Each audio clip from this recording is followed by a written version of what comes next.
Hello everyone, welcome to another video on the channel and welcome to another GT Sport Daily Race C Strategy Guide. It's week number 20 of 2021 and we are taking the Group 1 cars to the tight and twisty Autopolis International Racing Course in Japan.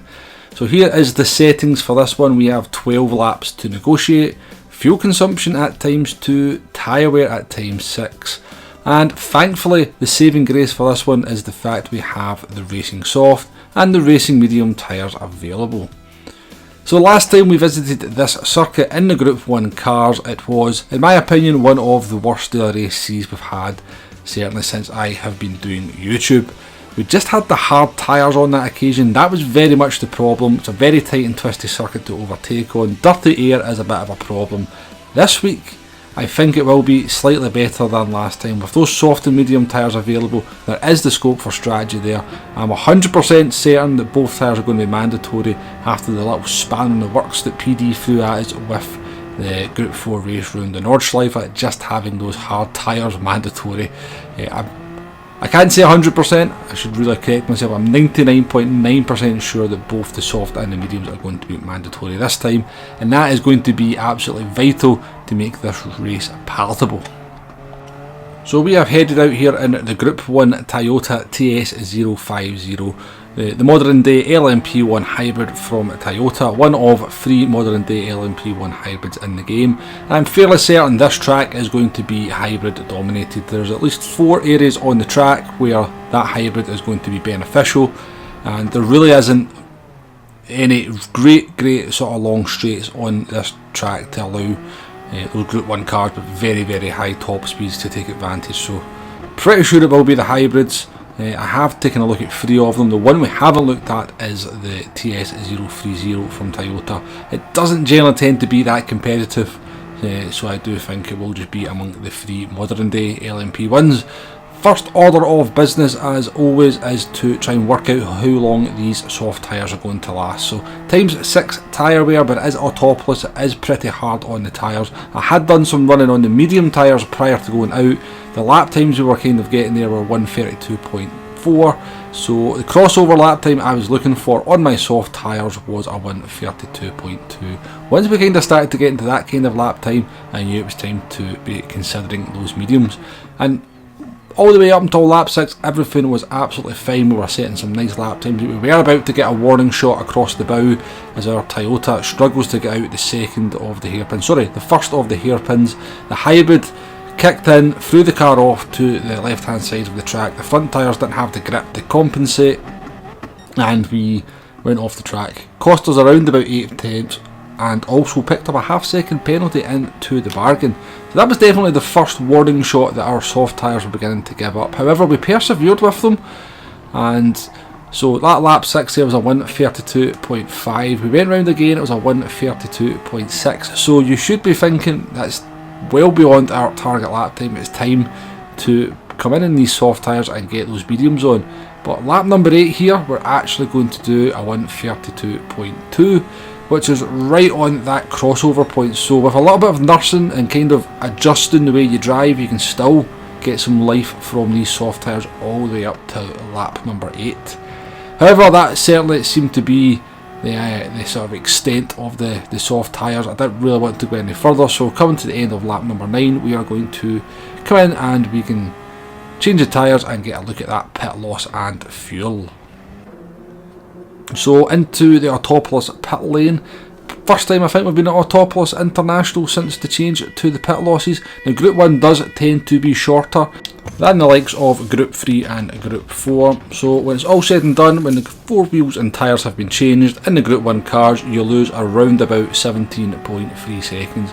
For all you people out there who had a bit of trouble doing the fuel saving at the Nordschleife, you're going to be very glad to learn that fuel is of no issue whatsoever. It's probably going to be 6 months before we have another fuel race anyway, so you can rejoice. Now, one thing I do want to stress is that the pit lane at Autopolis can be fairly problematic. It's hard enough negotiating at that silly little chicane in a Group 3 or a Group 4 car, let alone a Group 1 car where you're approaching at a far greater speed. You are going to see several deaths in the pit lane, I think. Now, You can tend to avoid getting reset back to the track at the very least, as you get a couple of examples here. We hit the barrier and managed to do a bit of an Austin Powers moment and get back into the pit lane. So, but do be very careful on entering the pits at Autopolis. It has always been a bit of a problem. So coming to the end of that first race run, we did nothing spectacular on those medium tyres. Two fairly poor laps, to be perfectly honest with you. We were purple in the first sector on lap number 12 there, so it does show that there's a bit of pace in those mediums. I did expect to get into the 31s on both those laps. A little bit disappointed not to make it, but definitely the car would be definitely capable of doing such a lap time on the medium tyres at that stage in the race and at that fuel. So let's move on to talk about some of the other cars. Obviously Group 1 is a bit of a mix of cars with the Group C cars, the LMP1s, the Vision Gran Turismo cars, and then some older LMP1s like the Peugeot 902? I can't remember. Anyway, I do believe it will be the hybrids, just because of those zones where you need that hybrid boost out of the corners. So I did do some testing in the Audi R18, and it's a similar story with the Audi as it is in many tracks. Very fast when the hybrid is there and working and able to boost you out of those corners, but it runs out of hybrid, as it also often does at these combinations. Now, I'm not a big fan of trying to manipulate the hybrid because I don't think the car is that much faster to make it worth that while. It's probably only a few times quicker than the Toyota and the Porsche that we're in now when that hybrid is fully operating. Doesn't have any massive straights this track, and that's where the Audi tends to excel when it comes to something like Spa, those big long straights where they can kind of hit a much higher top speed than its two LMP1 brethren. The Porsche on the other hand is very competitive along with the Toyota, doing very similar lap times, low 131s, having no issues keeping in the 31s with the Porsche. Very similar to the Toyota. It keeps that hybrid alive beautifully. So I'm going to rule out the Audi for the vast majority of people out there. Those aliens that can kind of manipulate the hybrid and keep it alive may want to practice doing such a thing. It's not for me. I think for the mere mortals out there, stick with the Toyota and the Porsche. Don't worry about that hybrid. Let the hybrid take care of itself, and then just concentrate on your lines and your tyre wear, etc. In terms of strategy, this race is just all about trying to find some clean air. It's very difficult to overtake cleanly here if the driver in front doesn't make a mistake. Dirty air is going to be a massive problem. These cars give off a hell of a lot of dirty air. On a tight and twisty circle like this is going to be extremely frustrating.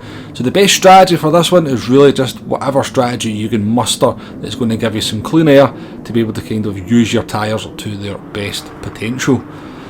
In terms of optimal strategies, you want to be kind of, if you're starting on the soft tyres, they're going to sort of cross over with the mediums between lap 6 and 8. And if you're starting at the back on the mediums, I'd be doing 5 laps in the mediums and then moving on to the soft tyres. However, that's not going to be the full story of this one. As I said, you really want to be trying to use the pit loss to try and find some kind of clean air. So for example, if you start at the back and you're on the medium tyres and you're just doing absolutely shocking lap times because you're getting so badly compromised, I would be comfortable trying to extend the soft stint to 10 laps. So 2 laps on the mediums, get on those soft tyres. The undercut's going to be massive. You could probably gain 6, 7, 8 seconds just by having some clear track and letting the rest of your competitors hold each other up in the midfield. You could make a huge jump and then hold on at the end. Try to use that dirty air to your advantage. Out at the front, if you've got some clean air, just maximise what you can with the clean air. Kind of maybe even looking at 8 laps if you realise you're going to be pitting back into traffic. So yeah, this one, again, it's hard to give you the kind of strategy for this one. It's just all about the clean air. The idea of the guide here is I can give you an idea how long those soft tyres are going to last, the kind of difference between the tyres, that kind of crossover area, and hopefully you can then use that information. The pit loss, for example, is where you can then use that information to try and find some clean air on the track and use the strategy to your advantage. Let's finish the video though with a lap guide in the TS050 around Autopolis International. Come down towards turn number 1, the orange barrier that protrudes out is your braking point. Try to catch the curb on the inside. This corner is off camber, it's very easy to run wide, and then you'll end up in the gravel and in all sorts of trouble. Down towards turn number 2, there's a little path on the left hand side alongside the orange barrier. Again, sacrifice your kind of corner speed around these ones to try and keep a nice tight line, not really using the full extent of the track. The end of the curb on the right hand side as you brake into the hairpin for the first time. Accelerating out of the hairpin can be difficult because these 4-wheel drive cars will try to kind of straight line, so just be wary of that. It's particularly at the first hairpin, it tends to be more of a problem. Coming up to the second of the hairpins, it's the second board. You'll be braking maybe 3-4 metres just before that to kind of keep a nice tight line for the second hairpin. Again, be careful on the acceleration zone as the car will try to straight line. Coming down towards probably the most fearsome corner on the track, very fast corner, very easy to run wide. You're just really feathering the car through these corners, taking the line of least resistance. Do some practice for this one before you go flying in. These cars are very different to Group 3 and Group 4 around this track. And I'm realising as I'm going on here, I'm not really telling you very much about where to brake or anything like that. Do check out Tidgeney's guide. He'll have his guide out later on in the day. Gives you a much more comprehensive sort of kind of guide in terms of where to brake and etc. But we've reached the end of the lap there. That wasn't very useful at all, was it? Hopefully though, the guide overall has been useful. Please do hit that like button, please do hit that subscribe button if you haven't already, and thank you very much for watching, and I shall see you on the next one. Goodbye now.